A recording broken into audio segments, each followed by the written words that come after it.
J'ai repris l'entreprise avec mon petit frère, Miguel, il y a de ça maintenant 2 ans. La maison Adam elle existe depuis 1660.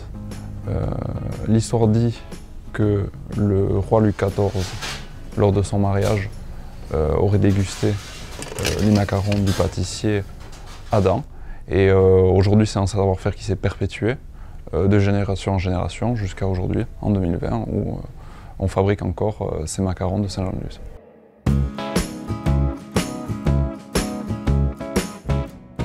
Nous, on est avant tout des artisans et on le restera. C'est très important pour nous et on travaille sur des produits locaux, on a un sourcing qui est vrai. Pour nous, c'est quelque chose de très important et voilà, c'est quelque chose unique au Pays Basque.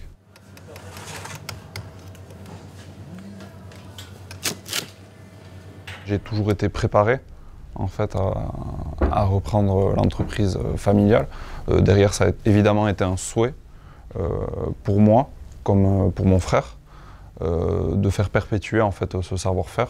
Pour nous, ça nous semblait évident, en fait. Et donc moi, j'ai une formation de pâtissier chocolatier, ce qui m'a permis en fait, d'apprendre le métier, de manière à avoir toutes les cartes en main le jour où nous allions reprendre la maison. Aïta, aujourd'hui, il a fait un petit pas en arrière, de manière à ce que nous aussi, on puisse faire un pas en avant. Donc, il nous accompagne sur certains points sur lesquels nous, on peut manquer d'expérience parfois. Maintenant, il est, je dirais pas à la retraite, mais en pré-retraite.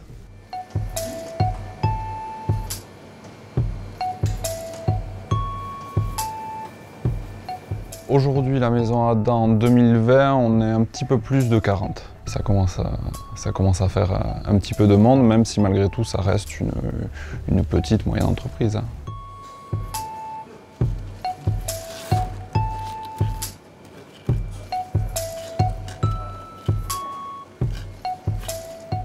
Nous, évidemment, notre spécialité qui est le macaron qu'a dégusté le roi Louis XIV.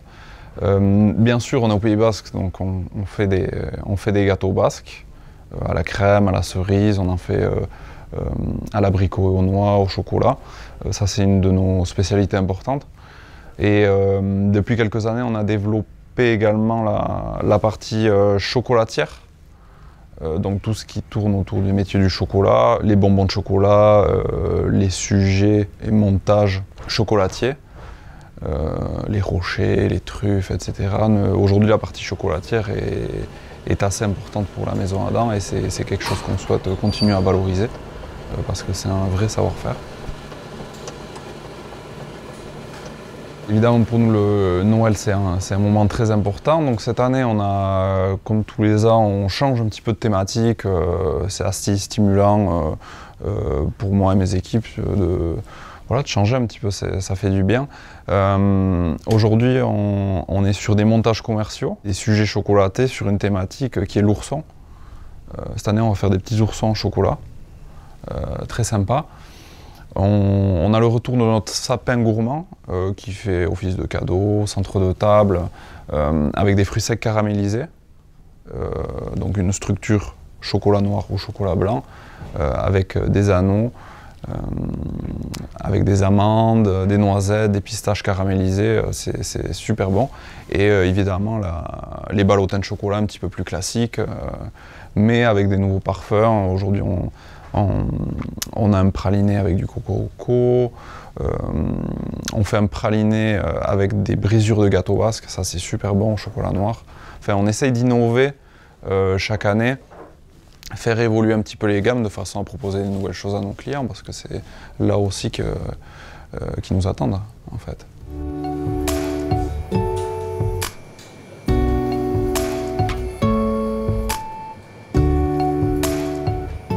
Aujourd'hui, on était à 2 points de vente sur Saint-Jean-de-Luz, donc sur la place Louis XIV et à la rue Gambetta. Nous avions un point de vente à Biarritz, nous allons en ouvrir un deuxième. qui se situe au niveau de la rue Mazagran. Pour moi, c'est une première dans le sens où je n'ai jamais ouvert de boutique, évidemment. Et c'est quelque chose d'assez nouveau. C'est un sacré challenge. Maintenant, c'est une manière d'évoluer intéressante et ça donne l'opportunité de s'exprimer, en fait, au travers de la maison Adam. Et ça, c'est quelque chose qui, dans les années futures, va être de plus en plus intéressant.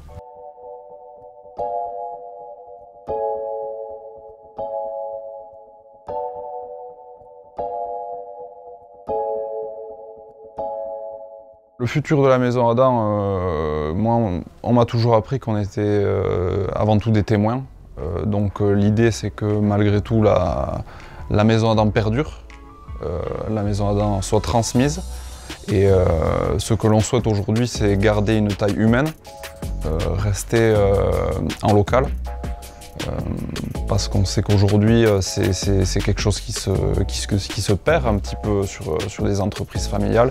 Et aujourd'hui, la transmission et faire perdurer la maison Adam dans les meilleures conditions possibles, c'est l'objectif numéro 1.